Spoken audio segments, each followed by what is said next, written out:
আমার কাজের মেয়েটি আমাকে প্রতিদিন বলতো, ডাক্তার মেম সাহেব নাইট শিফট করবেন না। আপনার ভাগের শাস্তি আমাকেও পেতে হয়। আমি তার কথা বুঝতে পারিনি। একদিন আমি অসুস্থ ছিলাম, তাই অন্য কাউকে দায়িত্ব দিয়ে হঠাৎ তাড়াতাড়ি বাড়িতে চলে এলাম। আমার রুম থেকে চিৎকারের আওয়াজ আসছিল। রুমের দরজা খুলে সামনের দৃশ্য দেখে আমি চমকে উঠলাম। কারণ রুমে কাজের মেয়েটির সাথে আমার স্বামী। এবার আসল ঘটনাটি বলি। কিছুদিন থেকে দেখছি যে কাজের মেয়েটি বারবার আমার কাছে আসতো এবং কিছু না বলে ফিরে যেত। সে হয়তো আমাকে কিছু বলতে চায়। 4-5 দিন এমন করতে দেখে একদিন আমি তাকে জিজ্ঞেস করলাম, কলি, সবকিছু ঠিক আছে তো? তুমি কি আমাকে কিছু বলতে চাও? আমি ভেবেছিলাম যে তারা হয়তো টাকার প্রয়োজন। কারণ গরিব মানুষের তো এটাই সমস্যা। সব সময় তাদের টাকার প্রয়োজন হয়, তাই আমি তাকে জিজ্ঞাসা করলাম তার টাকার দরকার কিনা। তখন কলি বলতে লাগল, না মেম সাহেব, আমার টাকার দরকার নেই। আমি বরং আপনার সাথে অন্য কিছু নিয়ে কথা বলতে চেয়েছিলাম। আমি তার মুখে দুশ্চিন্তার রেখা স্পষ্ট দেখতে পাচ্ছিলাম। আমি তাকে বললাম, কলি, তাড়াতাড়ি বলো, আমার ডিউটিতে যেতে দেরি হয়ে যাচ্ছে। কলি বলতে লাগল, আমি শুধু আপনাকে বলতে চাই আপনি নাইট ডিউটি করবেন না। আমি হতবাক আর একটু রাগের সাথে ওর দিকে তাকালাম আর জিজ্ঞেস করলাম, নাইট ডিউটি না করার মানে কি? আমাকে এমন উপদেশ দেবার জন্য আমাকে রাগান্বিত দেখে ও আর কিছু না বলে দ্রুত সেখান থেকে চলে গেল। আমি ভাবলাম হয়তো আমি চলে যাওয়ার কারণে ওকে বেশি কাজ করতে হয়, সেজন্যও আমাকে এসব বলছে। যাই হোক, অনেকদিন ধরে ওর আচরণে পরিবর্তন দেখতে পাচ্ছি। তাই ভাবলাম যে আমার ওর উপর নজর রাখা উচিত এবং ওর মনে কি চলছে তা জানা দরকার। যাই হোক, আমি ডিউটিতে চলে গেলাম। যদিও আগে আমি শুধু দিনের ডিউটি করতাম, তবে গত 2 বছর ধরে আমি নাইট ডিউটি করছি এবং এতে আমার কোনো সমস্যা হয়নি। এখন বাচ্চারা বড় হয়ে গেছে এবং বাড়িতে কাজের মেয়ে কলি আছে। ওকে পুরো সময়ের জন্য রাখা হয়েছিল যাতে ও দিনরাত আমাদের বাড়িতে থাকে। সন্ধ্যায় তো আমার স্বামীও বাড়ি থেকে চলে যেত, তাই আমার কোনো চিন্তা ছিল না। কিন্তু গত কয়েকদিন ধরে কলিকে নিয়ে আমার মনে অদ্ভুত ভাবনা শুরু হয়েছে। সে হয়তো আমার আড়ালে খারাপ কিছু করছে। প্রায় আমার সহকর্মী মহিলাদের থেকে শুনতাম যে এমনই এক মহিলা তার বাড়ির কাজের মেয়ের হাতে ছেড়ে দেয় এবং তার স্বামী কাজের মেয়ের সাথে খারাপ আচরণ শুরু করে এবং তাকে লুকিয়ে বিয়ে করে। এই খবর শোনার পর থেকে আমি শান্তি পাচ্ছিলাম না। একদিকে আমার স্বামীর প্রতি আমার পূর্ণ বিশ্বাস ছিল যে আমার স্বামী আমার সাথে এমন কিছু করবে না, এবং কাজের মেয়েটির উপর বিশ্বাস ছিল কারণ সে খুব ভদ্র। কিন্তু আবার ভাবলাম যে কারও বদলাতে সময় লাগে না। আমি আমার স্বামী এবং কাজের উপর নজর রাখার সিদ্ধান্ত নিলাম।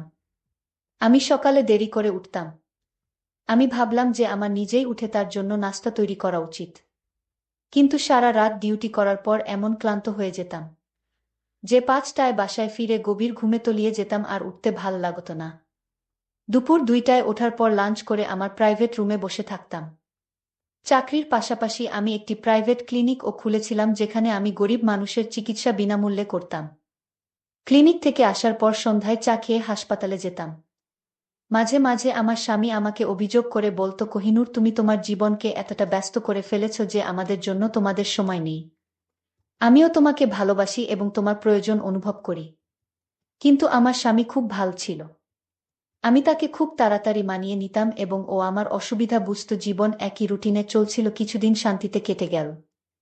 আমি তেমন কিছু দেখতে পেলাম না, তাই আমি কিছুটা নিশ্চিত হলাম। কিন্তু একদিন কলি আবার আমার কাছে এসে বলল, মেম সাহেব, আপনি আমার কথা শুনুন। দিনের বেলায় আপনার ডিউটি করিয়ে নিন, তাহলে আপনার শাস্তি আমাকে ভোগ করতে হবে না। এবারও খুব রেগে বলেছিল এবং কথা শেষ করেই সেখান থেকে চলে গেল। ওর কথা শুনে আমি হতবাক হয়ে গেলাম যে আমার ভাগের শাস্তি মানে কি? ও আমার স্বামীর সাথে আমার ভাগের সময় কাটাচ্ছে না তো? এই ভেবে আমার পায়ের নিচ থেকে মাটি সরে গেল। আমার স্বামীর উপর আবার যে বিশ্বাস ছিল সেটা নয় বলে মনে হতে লাগলো। কিন্তু তারপর ভাবলাম, না, এটা সম্ভব না, ও নিশ্চয় এমনই এই কথা বলছে। কিন্তু তারপরেও আমি জানতে চাই যে আমার দিনে ডিউটি করার জন্য না করে রাতে ডিউটির জন্য এত জোর করার পিছনে উদ্দেশ্য কি? আমি একজন ডাক্তার এবং আমি সারা জীবন সততার সাথে কাজ করেছি এবং কখনো কারো কাছ থেকে কোনো অনুগ্রহ নেয়নি। হাসপাতালের ম্যানেজার আমাকে যে ডিউটি দিয়েছে তা আমি সানন্দে গ্রহণ করেছি এবং পূর্ণ নিষ্ঠার সাথে তা পালন করেছি। এখন আমি নাইট শিফটের কথা বলে রেখেছিলাম, বলেছিলাম যে আমি নাইট ডিউটি করব। এতে আমার কোনো সমস্যা নেই। এখন আমি হঠাৎ করে ছেড়ে যেতে পারবো না। তাহলে আমার নাম খারাপ হয়ে যাবে। এত বছর ধরে আমি কঠোর পরিশ্রম করেছি এবং কখনো কথার খেলাপ করিনি। পুরো স্টাফদের আমার উপর অনেক আস্থা ছিল। কিন্তু এভাবে আমি আমার সংসারটা নষ্ট করতে চাই না। তাই ভাবলাম কিছু করা দরকার। কলি গত 1 বছর ধরে আমার বাড়িতে কাজ করছে। এতদিনে না ওর বিরুদ্ধে আমার বিরুদ্ধে ওর কোনো অভিযোগ ছিল না। একজন বিধবা যার 2-3টি সন্তান আছে এবং ও তাদের ভরণপোষণের জন্য আমার বাড়িতে কাজ করত। আমি চাকরির প্রথম দিনই তাকে বলেছিলাম যে তোমাকে এখানে 24 ঘন্টা থাকতে হবে। ওই সন্তানের নিয়ে কোনো চিন্তা ছিল না। কারণ ওর সন্তানের দেখাশোনা করার জন্য ওর বাবা মা ছিল এবং তারা গ্রামে থাকতেন, ও একাই আমাদের বাড়িতে থাকতো। ওরা বেতন পেত, তা ওর গ্রামে পাঠিয়ে দিত। যদিও আমি ওকে অনেকবার বলেছিলাম যে তুমি চাইলে তোমার সন্তানদের এখানে নিয়ে আসতে পারো। তুমি যেখানেই থাকো তোমার সন্তানরাও সেখানে থাকবে। কিন্তু কেন জানি না ও রাজি ছিল না। ওর সাথে সময়টা ভালোই যাচ্ছিল আজ পর্যন্ত। ও কখনো কারো বিরুদ্ধে অভিযোগ করেনি। কিন্তু এখন গত কয়েকদিন ধরে খেয়াল করছি ওর আচরণ অদ্ভুত হয়ে গেছে। প্রতিবারই ও আমাকে একই কথা বলতে থাকল, মেম সাহেব দিনের বেলা আপনার ডিউটি নিয়ে নিন, আর রাতে বাসায় থাকুন। আমি কিছুই বুঝতে পারছি না রাতে বাসায় কি এমন হয় যার কারণে ও এত ঘাবড়ে যায়। এবং আমাকে এই কথা বলে একদিন এমন হল যে আমি ডিউটিতে ছিলাম। এমন সময় হঠাৎ একজন নার্স আমার কাছে এসে বলল যে অনেক দূর থেকে একজন মহিলা আপনার সাথে দেখা করতে এসেছে। আমি জিজ্ঞাসা করলাম সে কি রোগী, কারণ এই সময় আমার ডিউটি ছিল। তখন সে বলল না, তিনি আপনার কোনো আত্মীয়। এই সময় আমার কোনো আত্মীয় আমার সাথে দেখা করতে ডিউটিতে আসতে পারে। ভাবতে ভাবতে বের হলাম। বাইরে গিয়ে দেখি একজন অচেনা মহিলা দাঁড়িয়ে আছে। আমি বিরক্ত সাথে তার দিকে তাকিয়ে জিজ্ঞেস করলাম, কে আপনি এবং আমার সাথে দেখা করতে চাইছেন কেন? তুমি কি ডাক্তার নিপুণ? আমি বললাম, হ্যাঁ আমি ডাক্তার নিপুণ। আমার কথা শুনে সে হঠাৎ তার মোবাইলের ক্যামেরা বের করে আমার ছবি ক্লিক করেই হঠাৎ পালিয়ে গেল। আমি কয়েক সেকেন্ডের জন্য বুঝতে পারিনি কি হলো ব্যাপারটা, এবং যখন বুঝতে পারলাম তখন সে আমার থেকে দূরে পালিয়ে গেছে। আমি তার পিছনে জোরে দৌড়ালাম যাতে তাকে জিজ্ঞেস করতে পারি কেন সে আমার ছবি তুলেছে এবং সে কে। কিন্তু সে খুব দ্রুত ছুটতে ছুটতে আমার নাগালের বাইরে চলে গিয়েছিল। আমি ফিরে এসে ভাবতে লাগলাম, এবং ভগবান, আমার সাথে এসব কি হচ্ছে? কে এই মহিলা? তার কেন এখানে এসেছিল কে জানে? আমার কিছু একটা গড়বড় মনে হচ্ছে, যেন খারাপ কিছু হতে চলেছে। আমার ষষ্ঠ এনজিও বারবার আমাকে সংকেত দিচ্ছিল যে সম্ভবত আমার জীবনে কিছু খারাপ ঘটনা ঘটতে চলেছে। আমি এটা জানতাম যে আমি আমার ফ্যামিলি, কারণ রাতে ডিউটি করে খুব ক্লান্ত হয়ে পড়তাম আর সকালে দেরি করে ঘুম থেকে উঠতাম। আমি যখন ঘুম থেকে উঠি তখন আমার স্বামী অফিসে চলে গেছে, এবং রাতে যখন আমি ডিউটিতে যাই তখনও সে অফিস থেকে আসে না। অদ্ভুত জীবন হয়ে গেছে। অনেকদিন আমার স্বামীর সাথে কথাও হচ্ছিল না। আমি এটা অনুভব করতে পেরে সাথে সাথে মোবাইল বের করে আমার স্বামীকে কল করলাম। ভাবলাম অন্তত ফোনে কথা বলি, কিন্তু সে আমার ফোন ধরছে না। তখন আমি তার অফিসের নম্বরে কল করি এবং তার কলিগ আমাকে বলেন যে তিনি গত কয়েকদিন ধরে অফিসে আসছেন না। তার কথা শুনে আমি অবাক হয়ে গিয়েছি। সে অফিসে যাচ্ছে না, এই বিষয়ে আমার কোনো ধারণাই ছিল না। কিন্তু আশ্চর্যের বিষয় হলো যে সে প্রতিদিন অফিসের জন্য বাড়ি থেকে বের হতেন। তাহলে তিনি অফিসের নাম করে কোথায় যেতে পারেন? পরের দিন ছুটি নেওয়ার কথা ভাবলাম। আমি যখন বাড়িতে এই কথাটা জানালাম তখন সবাই খুব খুশি। বিশেষ করে কাজের মেয়ে কলির চোখে মুখে খুশির ছাপ ফুটে উঠল। রাতে খাবার খেয়ে বাইরে হাঁটতে বের হলে দেখলাম কলি কারো সাথে ফোনে কথা বলছে, আর কাউকে বলছে মেম সাহেব আজকে বাড়িতে আছেন। আজ আমার কপাল ভালো, নইলে তো তার ভাগের শাস্তি পেতে আমি হয়তো মরেই যেতাম। আমি যখন তার কাছে গেলাম সে হঠাৎ ঘাবড়ে গিয়ে ফোন কেটে দিল। আমি যখন তাকে জিজ্ঞেস করলাম তার সাথে কথা বলছে, সে বলল কারো সাথে নয়, শুধু মাকে ফোন করেছিলাম সন্তানদের খবর নেওয়ার জন্য। এখন কলির প্রতি আমার সন্দেহ বেড়ে গেল। হয়তো সে কোনো ঘোট পাকাচ্ছে অথবা আমার কাছ থেকে বড় কিছু লুকাচ্ছে। এটা তো নয় যে সে কোনো অন্যায় কাজে জড়িয়ে পড়েছে। ভাবলাম আজকে বাড়ি থেকে দেখবে এখানে কি এমন হয়। কিন্তু আমার চোখে কিছুই করল না। সবাই আরামে শুয়ে পড়ল। আমার ছুটির কথা শুনে আমার স্বামী খুব খুশি হয়ে বললেন, কতদিন হয়ে গেল আমরা একসাথে সময় কাটানোর সুযোগ পাইনি। আমিও বুঝতে চেষ্টা করলাম সে কি সত্যিই খুশি, নাকি শুধু খুশির ভান করছে। তাই সন্দেহের চোখে তার দিকে তাকালাম যে এটা সম্ভব কিনা যে আমি বাড়ি ছাড়ার পরে তার এবং কাজের মেয়েটির মধ্যে কোনো সম্পর্ক আছে কিনা। সেজন্য মেয়েটি আমাকে বলে যে আপনি বাড়িতে থাকুন, আমার একটি মেয়ে এবং একটি ছেলে আছে। মেয়েটি স্কুলে পড়ে এবং ছেলেটি ছোট ছিল এবং সেই স্কুলে যেত বাড়িতে। আমরা এই কজন ছিলাম। তাই আমার ধারণা ছিল বাড়িতে শুধু একটা কাজের মেয়ে যথেষ্ট। তাই কলি ছাড়া আর কাউকে কাজে নেওয়ার জন্য ভাবিনি। আমি এক দুবার পরিবারের সদস্যদের অন্য কোনো কাজের মেয়ে নেওয়ার কথা বলেছিলাম। তখন সবাই কলির অনেক প্রশংসা করে বলতো যে ও একা থাকলেও আমাদের কোনো সমস্যা হয় না, তাহলে অন্য কাজের মেয়ে নেওয়ার কি দরকার। আমিও স্বস্তি পেলাম, কিন্তু গত কয়েকদিন ধরে আমি লক্ষ্য করেছিলাম যে কলি আর আমার মেয়ে শান্তা একে অপরের সাথে আরও বেশি ঘনিষ্ঠ হতে শুরু করেছে। শান্তা সারাক্ষণ কলির আশেপাশে থাকত। এটা দেখে আমার খুব অদ্ভুত লাগতো যে কেন কলিকে এত ভালোবাসতে শুরু করল। আমি এটাও দেখছিলাম যে শান্তা আকিবের কাছাকাছি যাওয়ার চেষ্টা করত, কলিকে কাছে পাওয়ার চেষ্টা করত, কিন্তু কলি তার কাছ থেকে পালিয়ে বেড়াত। সেদিন আমি সারাদিন এবং সারারাত বাড়িতে থেকে দেখেছি, এমনকি হাসপাতালেও যায়নি এবং ক্লিনিকেও বসেনি। শান্তাকে কলির কাছে যাওয়ার চেষ্টা ছাড়া কিছুই অস্বাভাবিক মনে হয়নি। কিন্তু আমি এই বিষয়টিকে উপেক্ষা করেছি, কারণ আমি বাড়িতে থাকি না।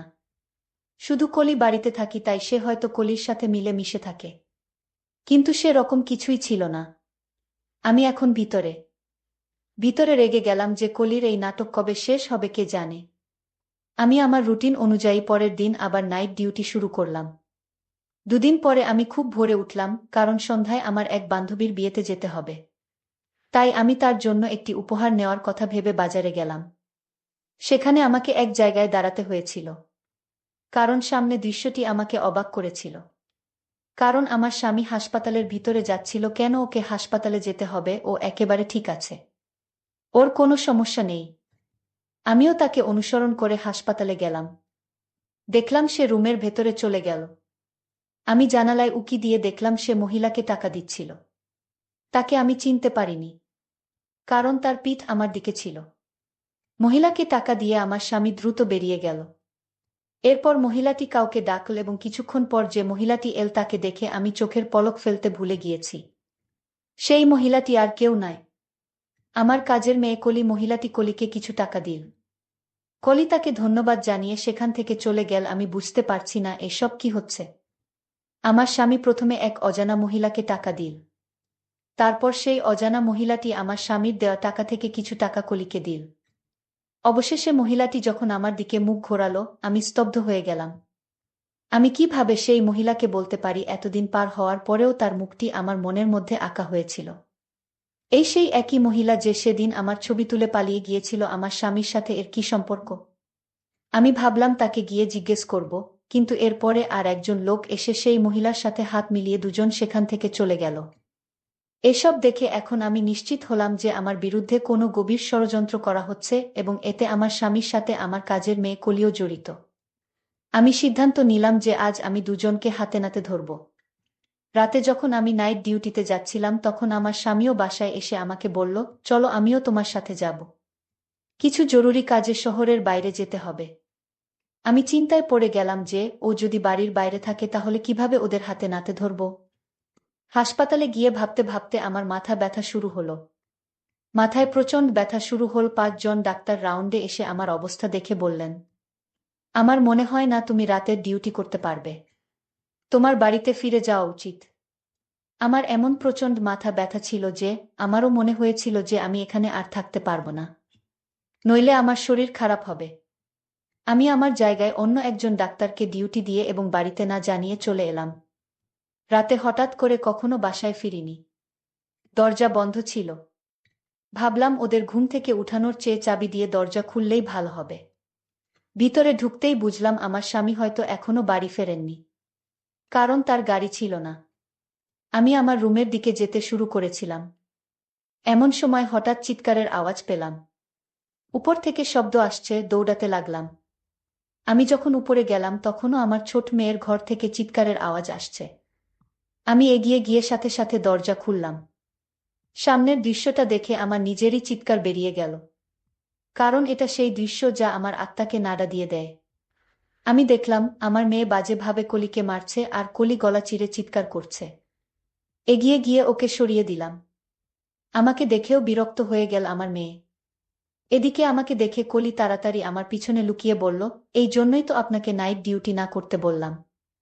কারণ আপনি চলে যাবার পর আমার সাথে এটাই ঘটে, আপনার মেয়ে আমাকে প্রতিরাতে আমাকে মারধর করে। এবং এটা আজ থেকে নয়, অনেক দিন ধরে এমন। আর আপনার মেয়ের যন্ত্রণা আমার সহ্য করতে হচ্ছে। আপনি যখন রাতে ডিউটিতে চলে যান তখন আপনার মেয়ে আমাকে প্রতিরাতে গলা ধরে আমাকে মারতে শুরু করে। আমি কাজের মেয়ের কথা শুনে অনেক চিন্তায় পড়ে গেলাম। তাহলে আমার মেয়ের কি হয়েছে যে আমার স্বামী এবং তোমাকে মারধর করে? তারপর আমার মেয়েকে একজন মানসিক ডাক্তারের কাছে নিয়ে গেলাম। মানসিক ডাক্তার বলল, আপনার মেয়ের কিছু হয়নি। আপনার মেয়ে বাবা মায়ের ভালোবাসা পায়নি। আর তাই আপনার মেয়ের এমন অবস্থা। আপনি থাকেন রাতে ডিউটিতে আর আপনার স্বামী থাকে দিনে ডিউটিতে। আর তাই আপনার মেয়ে আপনাদের ভালোবাসা থেকে বঞ্চিত হয়। সে একাকিত্ব হয়ে যায়। আর এই জন্যই আপনার মেয়ে মানসিকভাবে ভেঙে পড়ে। এখন থেকে আপনারা ওকে সময় দিন। তাহলে সব ঠিক হয়ে যাবে। বন্ধুরা, আজকের গল্পটি কেমন লাগলো তা অবশ্যই কমেন্ট করে জানাবেন। আর আপনার কোন ধরনের গল্প শুনতে ভালোবাসেন তা কমেন্ট করে জানাতে ভুলবেন না। এরকম নতুন নতুন গল্প পেতে আমার চ্যানেলটিকে সাবস্ক্রাইব করে পাশে থাকবেন। ধন্যবাদ।